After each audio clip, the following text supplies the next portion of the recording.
just having you say that to me a while back is like, I think we were talking and it was just kind of this comment. You weren't saying specifically, you're like, just don't snack. It's for losers. Like get calories you need when you need them. Just even having that, I walk in the kitchen and you'll naturally do something. I'm like, oh yeah, I'm not a loser. It's literally changed what I do when I go into the kitchen because there's so much unconscious eating out of habit or out of boredom or out of stress. Like those are, yeah. Because guess what? You can't overeat real food. You sure as hell can overeat snacks. I mean, yeah. You lay out some beautiful pretzel M&Ms on a Tuesday afternoon and say in front of me, I'm not eating 150 calories of pretzel M&Ms. Like I'm gonna eat 700 calories. Yeah. And like you said, as a dad, as a husband, as a business owner, when stressors go up, if I get my hand into the cookie basket, it's just, we're not just eating one or two. We're going to consume. And here's the thing, we don't even realize how many calories we're consuming when we snack. Yeah. I mean, that alone right there, I would say that's probably 70% of it. For anyone listening right now, like, okay, I'm going into the new year. What's like the best tip? Don't snack. Don't snack between meals. So with that being said, you're saving hundreds, if not thousands of calories with just that piece of advice. Mm-hmm. Now, what I recommend, I personalize it for every man that I work with. Is they're eating 2 meals a day or 3 meals a day. Like the bottom line is some men, they do need breakfast out of bed. I don't like breakfast. Now, at the end of the day, my green monster, is it healthy for me? No.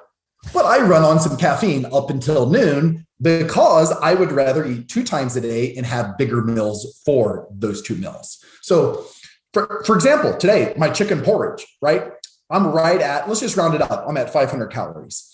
Now I use a meal prep company and probably in about 2 hours, I'm gonna eat my other 500 calorie meal. So I'm going into dinner tonight at only 1,000 calories for the day. Now with every meal, you have to consume protein. So no ifs, ands, or buts. If you're doing 2 meals, you're going to eat as much protein as you want for those 2 meals. If you're doing 3 meals, it's just making sure that you have 3 portions of protein. But my day today, chicken porridge.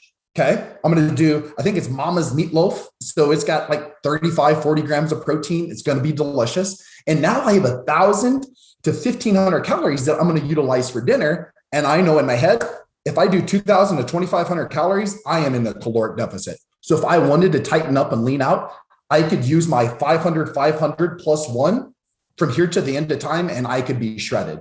Now, with that being said, sometimes I'll do a 500, a 700, and then I might do 1,500 or 2,000 calories for dinner. Right.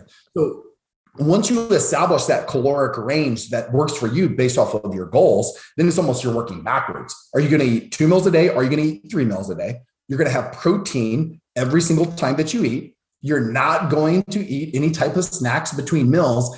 And that leads to the big boy meal. I think, was it a month ago, I texted you over my chicken sandwiches on my pretzel bun, right? Yeah. That allows me to eat like a man 1 time a day.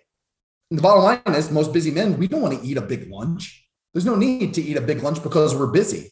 But at 6 o'clock, 7 o'clock, when life calms down, kids calms down, you're having a conversation with your wife, you're maybe watching some Netflix or some hockey. That's where I want to consume the majority of my calories. So gotcha. Yeah. In general, that's the most simple way to put together a strategy for a man, and it works.